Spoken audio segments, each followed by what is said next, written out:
Alhamdulillah wassalatu wassalamu ala Rasulillah nabiyina Muhammadin wa alihi wa sahbihi wa man walah.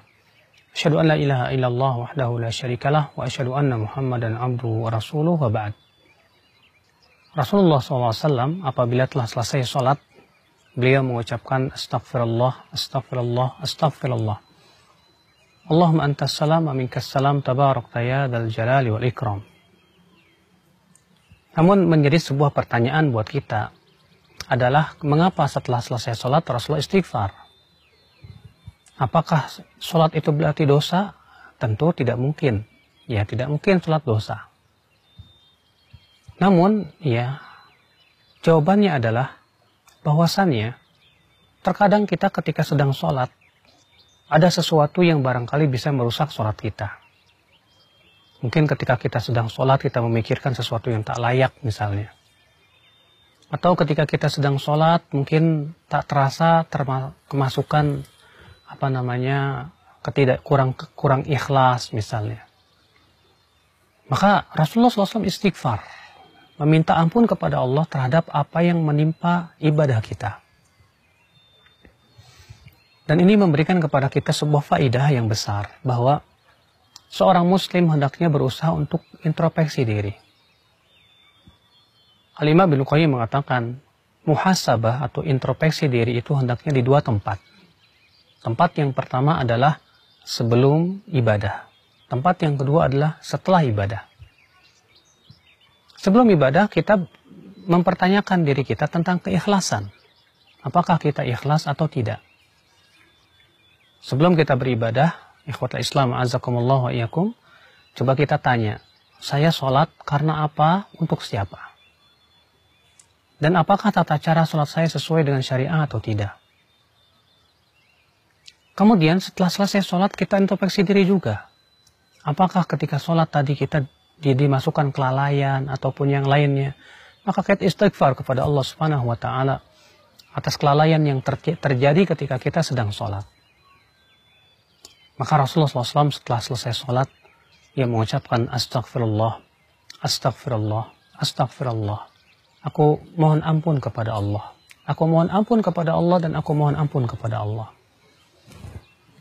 Maka dari itulah ya akhal Islam azakumullah wa iyyakum. Setiap kita jangan merasa bahwa ibadah kita, wah sudah paling hebat sudah. Kita jangan merasa, wah saya sholatnya paling khusyuk. Kita jangan merasa bahwasanya puasa kita yang paling Masya Allah. Belum tentu, kita tidak tahu. Barangkali ada suatu amalan yang kecil yang kita anggap remeh, ternyata itu berpengaruh terhadap ya sholat kita, bahkan bisa merusak sholat kita. Maka dari itulah penting kita istighfar setelah selesai sholat, sebagaimana Nabi SAW mengajarkan hal itu kepada diri kita. Ini memberikan ya faidah yang besar ketika seseorang istighfar setelah selesai sholat. Seakan Rasulullah SAW memberikan ya pesan kepada kita bahwa jangan sampai sholat kita itu membuat diri kita ujub. Jangan sampai kita merasa ya telah berbuat sebaik-baiknya di dalam sholat kita. Karena kita tidak tahu, barangkali sholat kita belum sesuai dengan apa yang Allah inginkan dari kita. Maka kita banyak istighfar kepada Allah, kepada Allah Subhanahu wa Ta'ala. Walaupun setelah selesai sholat ternyata. Ya kata Islam, azakumullah wa iyyakum. Maka sebaik-baik hamba adalah ketika seorang hamba tersebut merasa khawatir sholatnya itu tidak diterima oleh Allah Subhanahu wa Ta'ala. Tapi dia juga berharap ya, agar ibadahnya itu diterima oleh Allah Subhanahu wa Ta'ala.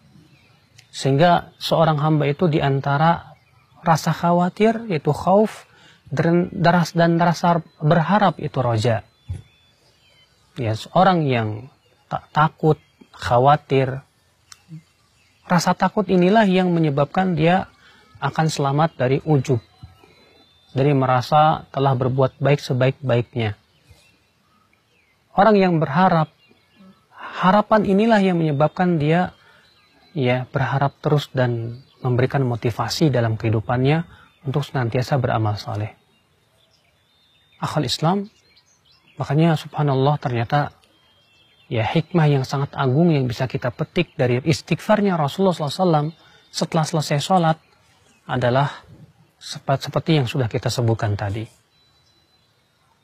Akhal Islam, azakumullah wa iyyakum. Istighfar, memohon ampunnya kita kepada Allah Subhanahu wa taala bukan karena sholat itu dosa, tapi khawatir akan adanya kekurangan yang ada di dalam sholat kita. Karena siapa sih di antara kita terkadang yang bisa khusyuk terus terkadang sulit. Ya, yang namanya kita sedang sholat, barangkali sedang sholat, ternyata ya mikirin sana, mikirin sini. Walaupun kita berusaha kembali lagi untuk khusyuk gitu. Ya, ketika kita khusyuk, ternyata syaitan datang lagi mengingatkan ini, mengingatkan itu. Bahkan terkadang mengingatkan sesuatu yang tidak layak untuk kita lakukan. Atau bahkan terkadang kita tidak terasa bahwa kita telah berbuat riya. Nah inilah ya hikmah yang besar sekali dari apa yang Rasulullah SAW melakukan dan ajarkan kepada umatnya. Semoga itu ya semakin memberikan kepada kita wawasan bahwa yang Rasulullah lakukan ternyata itu yang terbaik. Karena Rasulullah tidak mungkin berbicara dari hawa nafsunya. Subhanakallah bihamdika. Asyhadu an la ilaha illa anta astaghfiruka wa atubu ilaik. Assalamualaikum warahmatullahi wabarakatuh.